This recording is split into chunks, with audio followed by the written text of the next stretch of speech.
अस्सलाम वालेकुम व्यूअर्स, आज तैयार कर रहे हैं आलू के पापड़। बहुत ही क्रिस्पी एंड क्रंची बनकर तैयार होते हैं, फटाफट बन जाएंगे और आपको मैं बताऊं कि पूरे साल तक के लिए आपके घर पड़े रहें तो बिल्कुल ख़राब नहीं होंगे। इसके लिए आपने ट्रिक ये है, पीले वाले आलू लेने हैं या इस तरह के लाल आलू आपने नहीं लेने। देखिए मैंने पीले आलू उबाल कर पापड़ के रखे हैं और लाल आलू जो है मैंने आलू के पराठों के लिए उबाले हैं। तो आपने पीले आलू के हमने जो है ना सिर्फ और सिर्फ पापड़ बनाने हैं, उनको अच्छे से मैश कर लेना क्योंकि ये पापड़ काले नहीं होते हैं।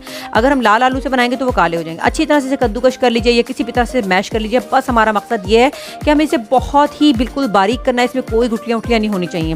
पानी हम बिल्कुल नहीं डालेंगे, ब्लेंड हम बिल्कुल नहीं करेंगे। देखिए अच्छे से हमने इसको बिल्कुल पीस लिया है। इसके बाद हम इसमें सिंपल से मसाले डालेंगे। 2 टेबलस्पून बारीक कटा हुआ हरा धनिया लेंगे, 1 टेबलस्पून हमने इसके अंदर नमक लिया है, 2 चुटकी के करीब हमने इसके अंदर अजवाइन शामिल की है, साथ ही इसमें 1 टेबलस्पून हम कुटी हुई लाल मिर्च का शामिल कर रहे हैं। व्यूअर्स, इन सब चीज़ों को अच्छे से मिक्स कर देंगे। बहुत ही मज़े का मसाला बन के तैयार होगा और ये अच्छे से हमने मिक्स करना है। और देखिए टेक्सचर इसका कितना अच्छा हो चुका है, बिल्कुल अच्छे से ये बारीक हुआ है। अब एक प्लास्टिक लेनी है कोई भी अच्छे से और उसके ऊपर शीट के ऊपर हमने थोड़ा सा ऑयल लगाना है। एक और प्लास्टिक भी लेंगे छोटी सी, उसके ऊपर भी हम ऑयल लगाएंगे।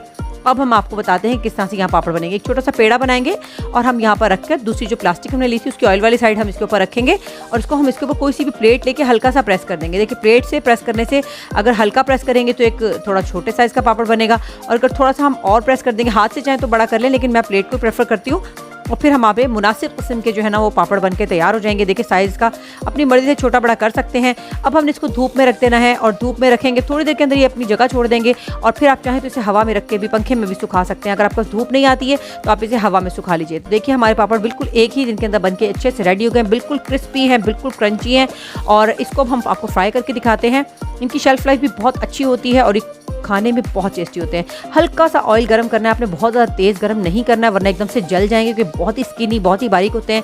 जैसे आप इसे फ्राई करेंगे ये थोड़े से नरम पड़ जाएंगे और थोड़ी देर के बाद दोबारा से क्रिस्पी होंगे जब ये ठंडे हो जाएंगे। तो जैसे आप इनको ऑयल में डालें फ़ौरन आप इनको निकाल लें, बस हल्का सा हमने इनको फ्राई करना है। देखिए हमारे फ्राई हो चुके हैं और बहुत ही क्रिस्पी एंड क्रंची पापड़ बनकर तैयार हुए हैं। मार्केट से लेकर खाने की ज़रूरत नहीं है आपको। अगर आपको पापड़ों की रेसिपी अच्छी लगती है तो मेरी और भी क्रैकर्स की रेसिपी, पापड़ों की रेसिपी मैंने डाली हुई है साबूदाना की। इसके अलावा मैं और आपको चावल के पापड़ भी बनाने सिखा सकती हूँ।